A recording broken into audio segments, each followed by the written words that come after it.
estudante, seja muito bem-vindo. Eu sou a professora Sabrina Levington e hoje nós vamos falar sobre design, cultura e sociedade. Este tema é muito interessante. A gente consegue imaginar que muitas vezes o design está correlacionado a um único viés ou poucos vieses atrelados ao desenvolvimento de soluções. Mas se a gente para pensar em como o design também tem uma tarefa, uma missão ali, né, de colaborar em fomentar com a inovação social e promover a cultura em uma comunidade, como que a gente pode executar isso de uma forma assertiva? Imagine uma situação em que você trabalha com consultoria. Então, você é um designer consultor que vai atuar em uma comunidade artesanal de mulheres rendeiras, por exemplo. Imagino que você já deve ter visto alguma reportagem ou alguns estudos que normalmente falam destas comunidades, grupos de pessoas que trabalham sobre um perfil de atividade que normalmente é executado de uma forma praticamente única. É quase como se fosse uma herança dessa comunidade, passada de mãe para filhos, e normalmente são mulheres que acabam tendo esta tradição ou esta missão de passar adiante a tradição. E dentro deste momento dessa comunidade, muitas vezes surge a iniciativa de transformar isto em uma solução para trazer recursos, né, ou posicionar melhor este produto diante de um mercado que hoje tudo é tão industrializado. Esses produtos muitas vezes não seguem necessariamente um raciocínio de desenvolvimento de coleção ou de mix de produtos, ou até uma referência em produção em série. Então, eles acabam sendo ofertados de uma forma descontinuada ou não necessariamente segue uma lógica mercadológica e muitas vezes até de difícil acesso para outros perfis de consumidores que não necessariamente visitam essa comunidade ou estejam próximos a esses locais. Em outras situações, por exemplo, e aqui a gente está elencando vários perfis de desafios, não quer dizer que todos eles existam ao mesmo tempo. Mas em outros momentos, às vezes, até não existe uma única pessoa ou um grupo de pessoas que está destinado exclusivamente em olhar esses produtos e fotografar, ou criar aquelas interações midiáticas, né? Vou publicar num site, vou criar uma página para comunicar melhor o valor da entrega desse produto, então tudo que é feito, ou principalmente quem efetivamente são as pessoas que estão por trás de todo este desenvolvimento. Então, imagine que você tem como missão propor esta estruturação. Organizar não somente de uma forma assertiva este pensamento do desenvolver estes produtos, mas também colaborar com o crescimento desta comunidade e manutenção da estabilidade artística para que esse produto possa ser promovido, inclusive, e alcance mais localidades. Como que você imagina se comportar diante destas situações? Como minimizar, inclusive, o impacto da sua chegada ou das suas propostas para esta comunidade? Muitas vezes, o aspecto cultural está fortemente relacionado a isso. Então, como trazer este novo olhar para essa comunidade e construir juntos sobre esta ótica cultural este novo padrão, essa nova proposta de oferta desses produtos? Bom, a gente pode entender que em muitos momentos o designer é sim um agente de transformação. Então, considerando toda essa introdução que eu fiz, né, toda essa história que eu coloquei, imagine que a gente vai ter uma questão sobre quais são as habilidades que este designer pode trazer para realmente construir em conjunto com esta comunidade este movimento, ou que tipo de padrão, ou que tipo de processo é mais aderente ao perfil dessa comunidade, quais são os conhecimentos que são interessantes serem utilizados para promover essas mudanças sociais e culturais, que muitas vezes podem ser executadas por meios de projetos. E estes projetos vão muito além daquele impacto estético, né? Mas sim sobre o projeto que olha para uma inclusão, uma sustentabilidade e muitas vezes justiça social. Como esse conhecimento, a gente pode utilizar ele, inclusive, para compreender melhor as possibilidades e as áreas de atuação que um designer tem como possibilidades neste mercado ou de função não somente atreladas a desenvolver algo em si, mas sim de inspiração e também, como eu disse, né, de articulador. Então, um ponto que com certeza faz parte da atribuição do designer, né, que é uma não é só uma ferramenta, mas é sim um processo que é extremamente importante neste contexto de enquanto ser um agente de transformação, é o processo da empatia. Vamos trabalhar então nesse momento várias possibilidades.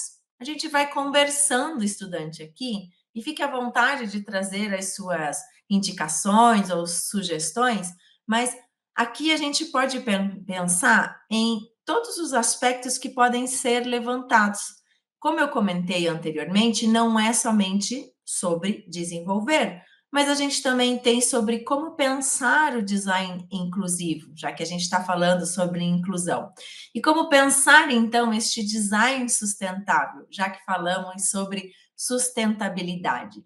E que outros tipos de parcerias, por exemplo, podem ser estabelecidas entre o próprio designers, empresas e comunidades para que isso se torne cada vez mais comum ou uma forma de articulação para que isto gere realmente um impacto real no entorno daqueles que estão participando desse processo.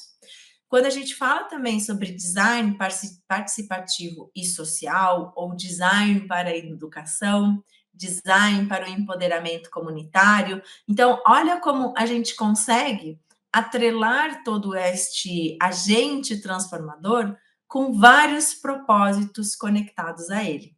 E esta é a principal fala que a gente tem hoje no nosso encontro, na nossa aula. Explorar estas diferentes possibilidades de ser realmente este agente vai ser muito importante para considerar novas possibilidades e áreas de atuação. Mas antes de tudo, vamos conceituar.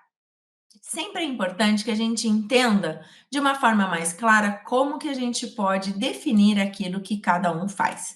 Então, começando aqui, design e arte. Bom, quando a gente pensa, né, de uma maneira relativamente rápida, design e arte em muitos momentos se confundem ou se fundem, né? A gente muitas vezes atrela aquela lógica de que design tem claramente um apelo estético ou que muitas vezes o próprio design ele também tem ou exerce uma função que é mais decorativa, digamos assim, e a gente usa isso inclusive como um adjetivo. Eu gosto do design desta cadeira, ou eu gosto do design deste prédio.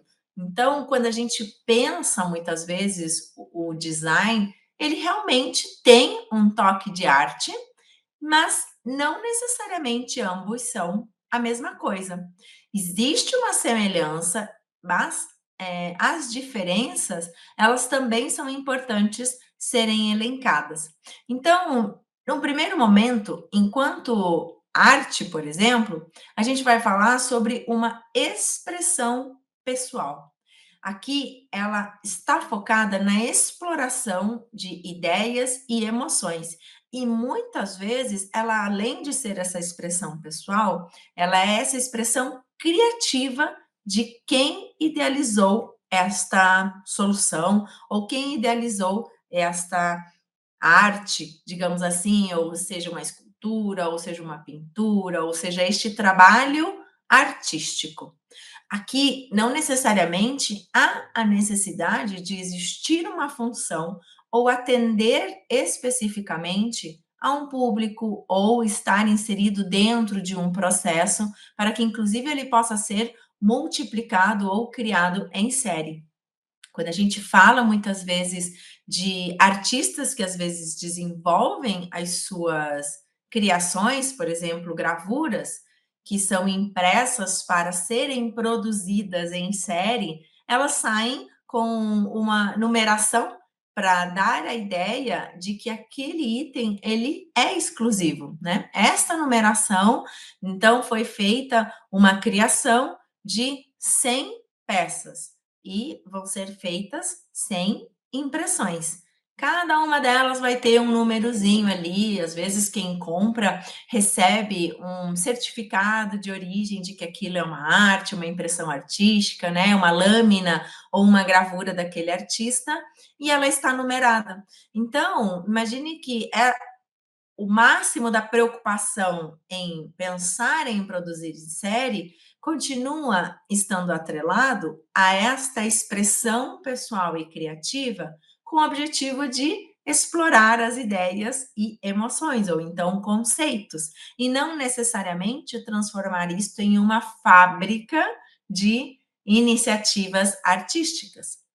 Já quando a gente fala sobre o design ele normalmente tem algum desafio, alguma oportunidade, então ele é orientado a resolver problemas funcionais ou criar soluções práticas que atendam a necessidades específicas. E essas soluções ou estas saídas podem ser produtos, serviços, interfaces, e elas vão estar direcionadas a quem recebe esta solução. Ou seja, eu vou ter uma oportunidade de solucionar um desafio de um determinado perfil de público. Estas necessidades específicas nem sempre são específicas para todo mundo. Muitas vezes elas são específicas para uma comunidade, como um exemplo que nós falamos agora há pouco no início da nossa conversa, uma comunidade de mulheres que trabalham com artesanato e este público com certeza tem um desafio muito específico que é diferente de uma comunidade que trabalha, por exemplo, com, eu falei renda, né? Em vez de ser renda, que pode ser feito talvez com cerâmica. Então, a gente simplesmente, entre aspas, muda a matéria-prima, mas você concorda comigo, estudante, que a gente muda todo o processo produtivo? Então, existem várias necessidades específicas que vão ser atendidas para um grupo e não necessariamente para outro. E aqui a gente está falando sobre esses grupos.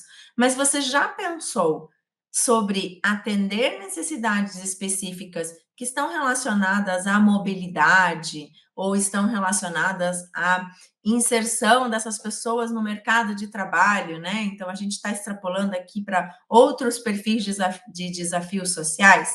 Então, o design, ele já tem como se fosse um propósito diferente. Eu gosto muito de falar, estudante, eu também sou designer de formação. E eu gosto muito de falar que a gente gosta de caçar problema. Não que necessariamente a gente caça problema, mas é este olhar orientado para novas oportunidades. Então, este olhar orientado vai nos permitir prestar atenção naquilo que pode ser feito de uma melhor maneira ou como pode ser feito de uma forma diferente. A imagem que a gente está vendo aqui, estudante, perceba que a princípio é um ambiente de uma loja e é uma exposição de alguns produtos. Mas isto não deixa de ter um certo apelo artístico. Então, veja a questão da relação dos materiais que foram utilizados, a própria ideia do movimento de curva que esta estrutura faz no decorrer das prateleiras e também do movimento de curva que ele faz nesta parede, digamos assim, que tem esse tipo de entrelaçado. Então, é claro que a gente não vai chamar tudo que é desenvolvido de arte, mas para todos os efeitos, a gente tem um apelo artístico que é quase aquela característica inerente do designer que desenvolveu aquilo. Isso é muito mais fácil de verificar quando a gente está falando, por exemplo, em design de moda, e a gente também verifica isso de uma forma mais explícita em mobiliário. Mas isso não quer dizer que não exista este pozinho de característica do designer no seu próprio desenvolvimento. Quem faz ilustração, por exemplo, também coloca a sua característica dentro dos seus desenvolvimentos e assim sucessivamente em várias outras áreas e inclusive profissões. Mas como aqui estamos falando da diferença de arte e design, é mais fácil a gente utilizar essa categorização para identificar as diferenças entre um e outro. Ok, explicado entre design e arte. E agora, design e cultura. Bom, aqui a relação entre design e cultura, ela é transversal. Ou seja, o design é fruto da cultura, assim como um agente transformador. Desta forma, ele gera esta influência na cultura. Então, de que maneira? Ao introduzir novas formas, tecnologias, soluções. Então, ele pode moldar ou orientar a mudança de comportamentos. Ele também pode propor novas formas de interação entre produtos e espaços e também promover as tais mudanças culturais, como inclusive incentivar práticas de sustentabilidade ou de inclusão social. A cultura, ela é como se fosse o arcabouço, o resumo de a forma como as pessoas executam ou vivem dentro de uma sociedade. Como elas se comunicam, como elas executam as suas atividades ou as suas tarefas, no que elas acreditam e como elas representam isso. Agora, quando a gente insere um item diferente, uma tecnologia diferente, como o próprio tópico aqui elenca. Você concorda que dependendo, a gente também muda como a forma, como as pessoas fazem, elas executam alguma coisa de uma maneira diferente? Eu vou trazer um exemplo aqui para você, estudante. Não sei se é da sua época. E quando eu começo a falar da minha época, porque eu já entrego a minha idade. Mas vamos considerar assim, que você quer pedir uma pizza na sua casa.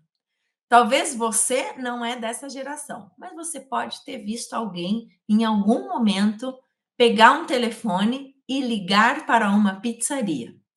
E aí imagine comigo, estudante, eu saí de uma cultura em que para pedir uma pizza a gente tinha que usar um telefone fixo. E agora eu revelei a minha década de nascimento, né? Telefone fixo. Mas eu discava no telefone fixo e pedia pizza. Aí a gente evoluiu. Foi para um telefone fixo sem fio. E aí a gente evoluiu mais um pouquinho. E aí foi para um telefone celular, mas ainda assim a gente tinha que pedir ligando, que inclusive aparentemente dizem que esta é a principal função de um telefone, né? Telefonar. Mas aí a gente entrou numa era de outra instância tecnológica e a gente não liga mais para pedir uma pizza. A gente pede por um aplicativo, seja ele um aplicativo de comunicação, como o WhatsApp, o Telegram, escolha qualquer um deles, como a gente pode usar, inclusive, o próprio aplicativo da pizzaria, que hoje muitas pizzarias têm seu próprio aplicativo, como também a gente pode usar plataformas que, que elas são uma plataforma onde elas têm vários outros restaurantes ali, como o iFood, por exemplo. Então, ali a gente pode escolher várias pizzarias para poder escolher a nossa pizza. Então, olha como a maneira da inserção, como a forma como uma inserção de uma tecnologia, simplesmente no processo de pedir uma pizza, muda toda a forma de pedir uma pizza. Outro contexto, então, aqui a gente falou de design, porque a gente falou num contexto de experiência, né? De ter um aplicativo, aí tem depois como melhorar a interface com o cliente para que ele possa pedir essa melhor pizza. E aí a gente pode colocar por trás ainda, estudante, Como é que a gente faz o estudo dessa experiência do cliente, se a gente coloca uma avaliação, um NPS ali, para ver se ele ficou satisfeito com essa entrega, sobre o sabor, as outras pessoas vão poder ler esta avaliação. Então, olha o tanto de questões que podem ser inseridas ainda por trás, só no processo de uma tecnologia, e que faz com que as pessoas mudem, então, a maneira como elas executam uma única função. A gente está falando, se eu migrar para este segundo tópico, que mudamos, inclusive, a forma como as pessoas interagem com um produto, que não é só interagir como elas vão pedir a pizza, mas é como elas vão interagir com a própria pizza. Como que elas recebem essa pizza? Como é a caixa dessa pizza? Como é a embalagem dessa pizza? E se a gente quiser falar sobre práticas sustentáveis, você já deve ter pedido talvez algum alimento, e aí esse alimento te pergunta ali no link, né, esse site ou esse aplicativo, dizendo: você quer que mande mais talher, né? Ou seja sustentável, a gente usa menos plástico. Então, a interação e, inclusive, as decisões que nós tomamos sobre o consumo daquilo que a gente seleciona também está atrelado a estas interações. Isto se chama sistema produto-serviço, mas não é a pauta que a gente vai utilizar hoje na nossa conversa. Mas, para todos os efeitos, design e cultura estão ligados intrinsecamente. Design muitas vezes é resultado da cultura e ele também influencia a cultura. Eu tenho uma frase que eu gosto de usar muito, estudante, que é assim: o design não é, ele está.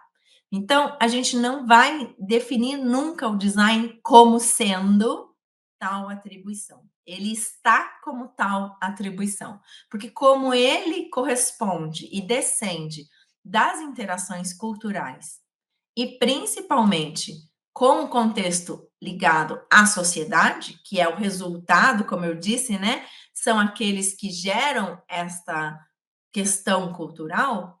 Então, neste momento, o design é definido por tal ou tais características. Mas, já que eu comecei falando sobre design e sociedade, o que a gente pode falar um pouquinho mais aqui sobre esta pauta? Mais uma vez, a relação entre ambos é de troca constante. Então, aqui de novo, o design responde às necessidades e problemas sociais que muitas vezes esta sociedade apresenta, enquanto também influencia comportamentos e interações. Então, aqui a gente tem novamente a relação de que o design pode moldar valores sociais como sustentabilidade e inclusão, que são os termos que a gente vai falar bastante no nosso encontro de hoje, estudante, mas também colabora no processo de integrar princípios às suas práticas e produtos. Então, aqui, o resultado de todas estas manifestações, de todas estas criações ou soluções, por exemplo, vão acabar influenciando esta estrutura que é a relação entre pessoas e como elas se comunicam. O próprio exemplo da pizza já foi um desses, né? Mas valores sociais sobre diversidade ou inclusão, ou qualquer outro manifesto que o design também esteja atrelado, também vai ser representado nas soluções oferecidas para um determinado mercado dentro dessa sociedade. Então, a ideia é que a gente sempre extrapole a relação do design, entendendo de que existe um ambiente onde as pessoas existem. Existe um ambiente onde as pessoas existem, ótimo, né? Usei o verbo duas vezes, mas estamos num meio em que as pessoas existem, que chamamos isso de sociedade.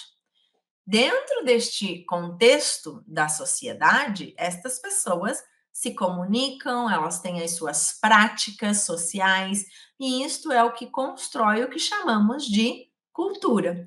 Então, é a forma como as pessoas se manifestam, como falamos até agora.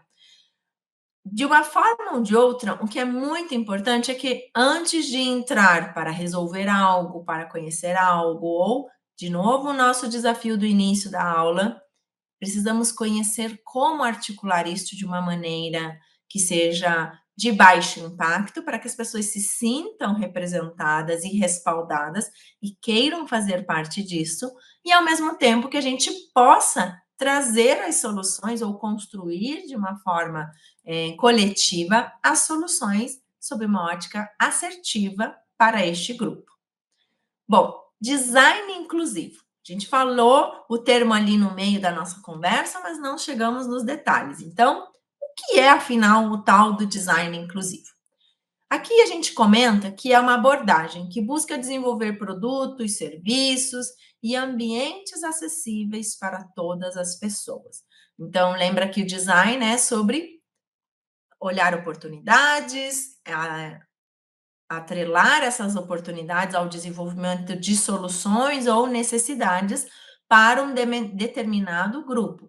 E quando a gente fala de design inclusivo, estamos olhando para um determinado grupo. No caso, sobre inclusão, este determinado grupo pode ser específico, porque ele demanda algo específico, mas também a gente pode usar a lógica do inclusivo no sentido de que todos têm direito a ter acesso a esta solução. E aqui, este ter direito a acesso a essa solução e acesso a essa solução fala sobre garantir equidade de uso, promovendo inclusão e diversidade. E um exemplo aqui muito simples e rápido é o desenvolvimento de plataformas digitais que sejam acessíveis, no sentido de garantir que qualquer pessoa, inclusive aquelas com limitações visuais ou motoras, possam ter uma experiência igualitária. Então, o próprio processo de pedir uma pizza num aplicativo, né, um momento de transcrição ou um artefato, né, que gere esta solução, ou então qualquer outro tipo relacionado a cores, a tipografia, todas estas técnicas, elas precisam ser consideradas para que as pessoas se sintam representadas na solução que está sendo ofertada. Então, o design inclusivo, ele tem esta função, este olhar para a equidade de uso e promoção de inclusão e diversidade. Já o outro tópico que a gente falou, que foi o design sustentável, ele olha para focar na criação de soluções que minimizem impacto ambiental e promovam a cultura de sustentabilidade e consumo consciente. Aqui, de novo, o exemplo lá da nossa pizza, eu acho que eu estou com fome também, viu, estudantes? Não sei vocês, mas falando de novo do nosso exemplo anterior, aqui é a utilização de materiais biodegradáveis para a composição daquelas tais embalagens que a gente comentou agora há pouco. Então, como que a gente pensa e estuda tudo isso dentro do desenvolvimento de soluções até para economia criativa, né?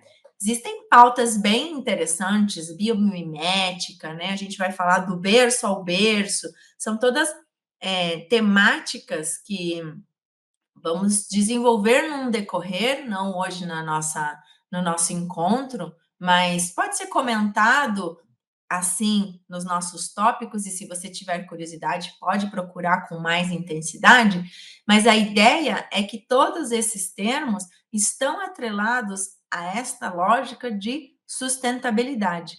E a ideia também é que não só a gente use o termo, mas que efetivamente as soluções gerem este impacto, principalmente não no impacto imediato, mas que promova, então, esta mentalidade de consumo consciente. Então, não é só a embalagem, é a forma como eu gasto energia dentro da minha indústria ou no meu processo de desenvolvimento, é a maneira como eu busco ou treino os meus fornecedores para que eles também compartilhem das mesmas crenças e posicionamentos em relação à sustentabilidade que eu tenho. Então, não é simplesmente menos papel na minha embalagem, é todo o processo que eu penso, não só no meu desenvolvimento, mas também em como eu engajo e trago outras percepções para as mesmas crenças, fazendo parte, então, de uma nova cultura que tem relação com o consumo consciente. E o último tópico, a gente fala sobre o design participativo e social. Aqui sim, aqui quando a gente fala sobre participativo e social, nós estamos falando realmente sobre as pessoas e como envolvê-las. Então, são projetos que envolvem a comunidade dentro do processo criativo. A gente vai também falar sobre como capacitar essas pessoas que vão participar então do processo criativo a resolverem seus próprios desafios, assim como também que elas façam parte de um looping de construções de soluções com visão de futuro. Então, mais uma vez, a lógica do design participativo e social não é somente trazer as pessoas e criarmos em conjunto uma solução que atenda a uma determinada demanda, mas que sim, a gente também as capacite, a gente dê a oportunidade que elas aprendam a metodologia e a utilizem no seu favor em várias outras oportunidades. E isso está ligado a que a gente possa, já que estamos criando em conjunto, desenvolver técnicas exclusivas que façam sentido para esta comunidade e que muitas vezes não vão ser utilizadas em outros momentos, mas no caso desta comunidade, sim. E aí elas possam sozinhas voltar a replicar este método quando houver uma oportunidade de desenvolvimento de outros perfis de soluções.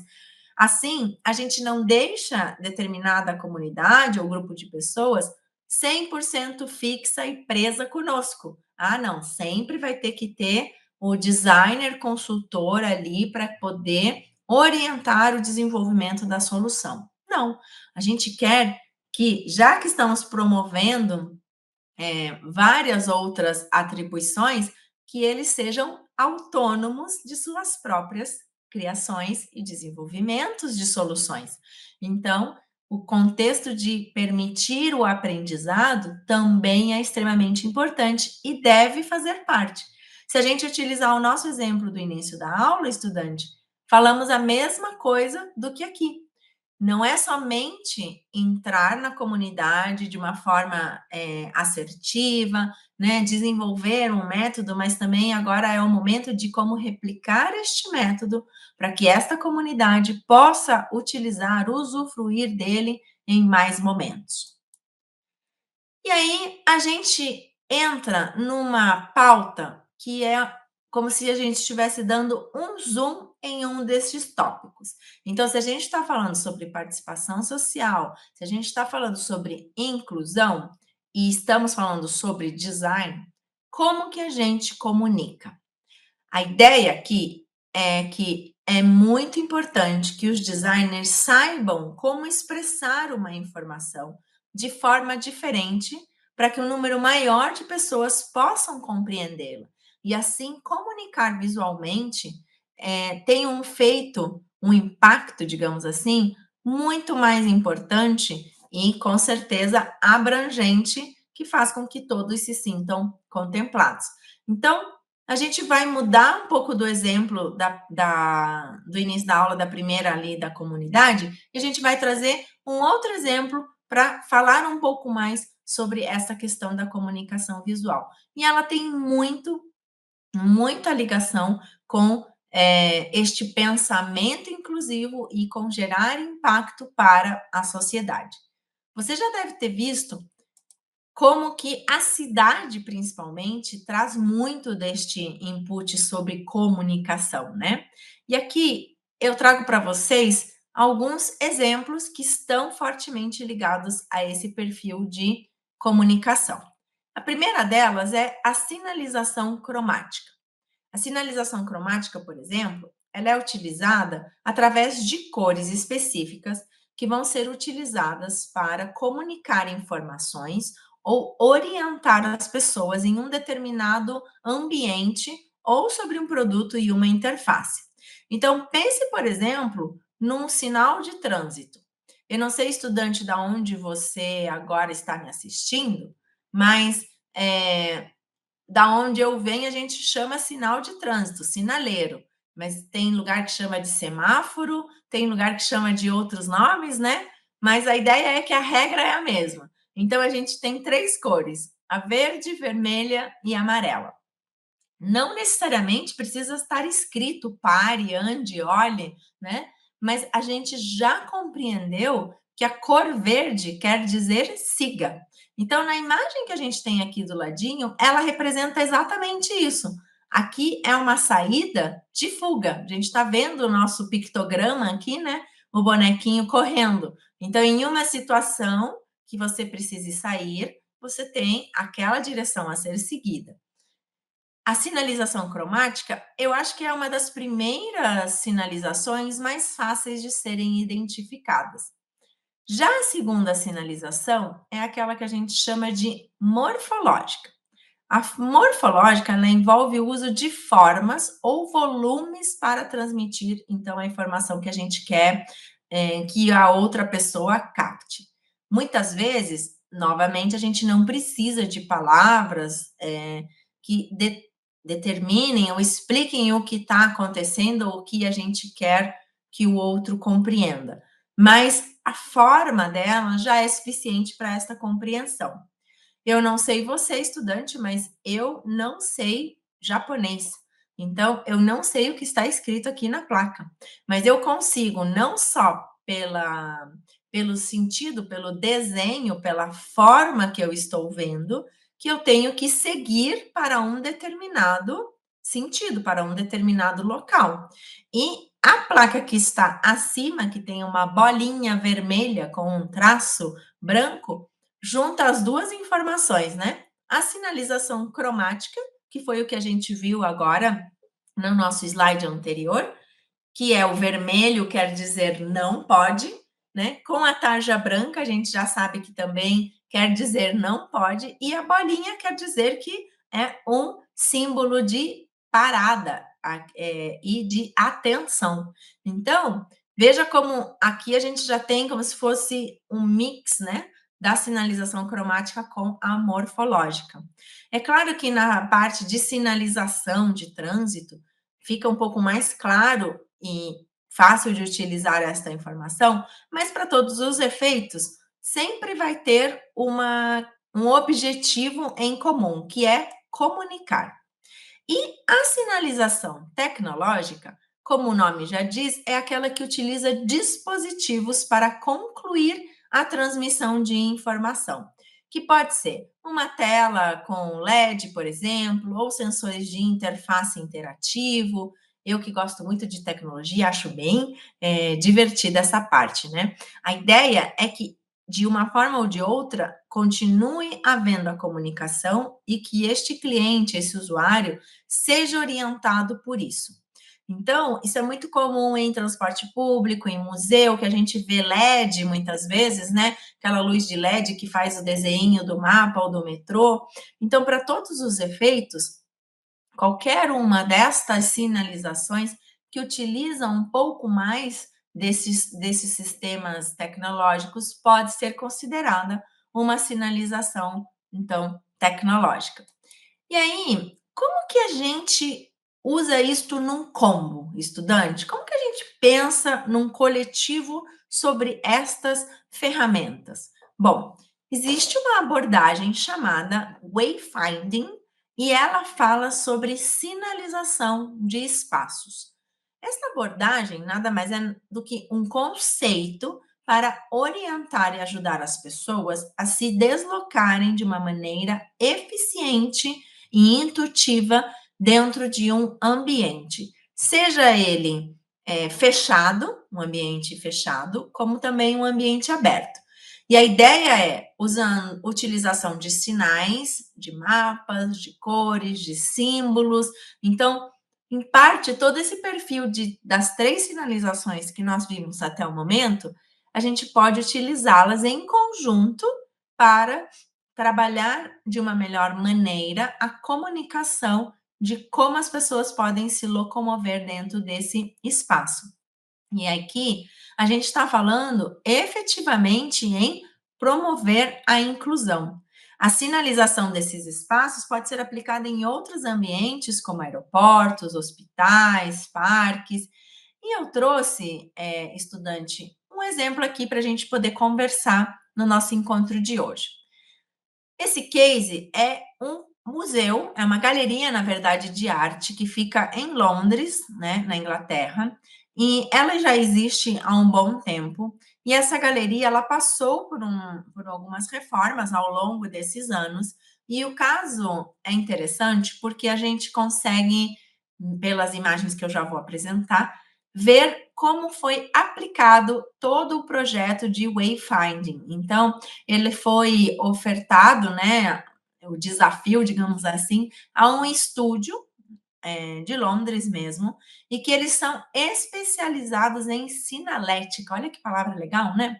Em sinalética e em identidade visual. E esse projeto se concentrou exclusivamente na navegação entre os edifícios e salas da galeria. Então, aqui, o foco era que as pessoas soubessem aonde elas estão, para onde elas vão. Então, toda esta comunicação, ela é feita de várias formas diferentes.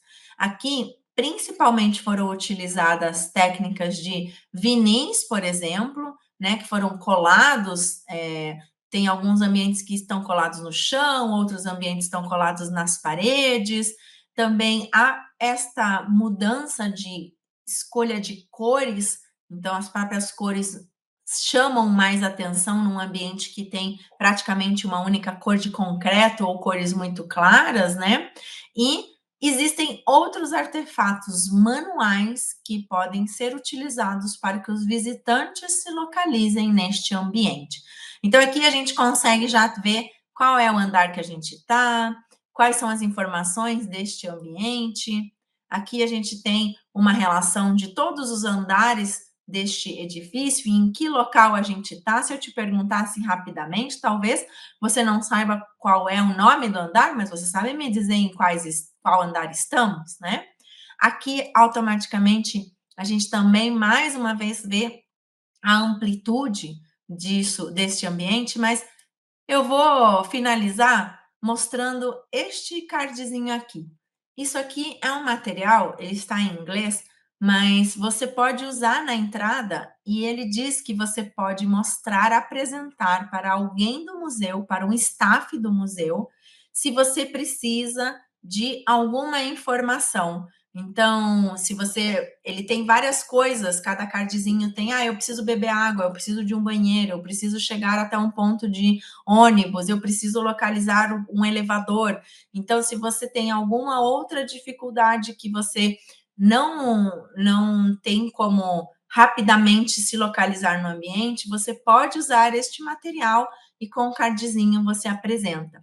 Então, olha como a gente sai de um ambiente fixo, como um adesivo na parede, e entra num ambiente em que a gente usa algo também palpável e tácito para o nosso usuário. Então, pensar no desafio de inclusão é o melhor cenário que a gente pode ofertar para este nosso perfil de público. A gente não sabe qual é o perfil de todo tipo de visitante que teremos no museu, não é mesmo? Então, se a gente pensa somente, vou voltar aqui para a gente, né, não esquecer o ponto, mas se a gente pensa que exclusivamente as paredes vão estar só localizadas com adesivos, mas a gente precisa também que as pessoas de outra forma possam se comunicar, por que não a gente pode utilizar este material? Tem um outro ponto que quando eu fui montar este material para a nossa conversa de hoje, estudante, tinha uma coisa interessante no próprio site que dizia assim: você pode imprimir em casa. Então, se você quisesse já levar da sua casa impresso o card ou o mapa ou qualquer outro tipo de materiais que fossem colaborar com essa comunicação, você podia. E claro, se a gente está falando sobre pedir uma pizza, né, com um aplicativo, talvez nem todo mundo tenha uma impressora em casa, mas para todos os efeitos, está disponível ao usuário. E é isto que fala literalmente sobre pensar a inclusão. Então, eu gostaria que a gente finalizasse a nossa conversa pensando em que contextos tudo isto pode ser aplicado. Então, pode ser aplicado naquele nosso case do início da aula. Então, um designer que trabalha com consultoria, né? Que pode ser até uma relação dentro, inclusive, do desenvolvimento de um projeto maior, mas pode ser também pensado de uma maneira autônoma. A gente pode pensar também no gerente de projetos culturais, que está relacionado com o nosso exemplo do início da aula, mas que planeja e executa, então, projetos que promovam essa lógica cultural, e que trabalha em colaboração com esses artistas ou outros designers para envolver a comunidade. Então, pode ser numa instância maior, inclusive. A gente pode falar também sobre a própria lógica do aplicativo que eu comentei agora há pouco, né? Então, um designer de interação que foca na criação e nas experiências digitais que a nossa solução precisa ofertar, ou um próprio designer social, por exemplo, que também pensa em soluções para uma ótica social, que utiliza o design, então, enquanto uma ferramenta. E aqui a gente usou o exemplo do museu, mas como que a gente promove toda esta ambientação e esse wayfinding, por exemplo, no centro da sua cidade? Aluno, como que você imaginaria este desafio para o local onde você mora? Existe alguma forma mais fácil de chegar? Ou existe alguma solução que precisa ou possa ser implementada? E se a gente pensa numa questão relacionada a turismo. Como melhorar ou promover o turismo de um determinado local?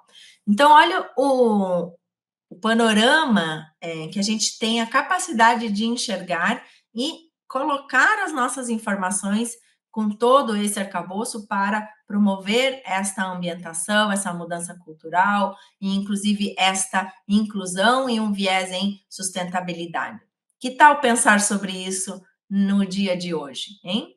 Bons estudos e espero que você aproveite muito este conteúdo.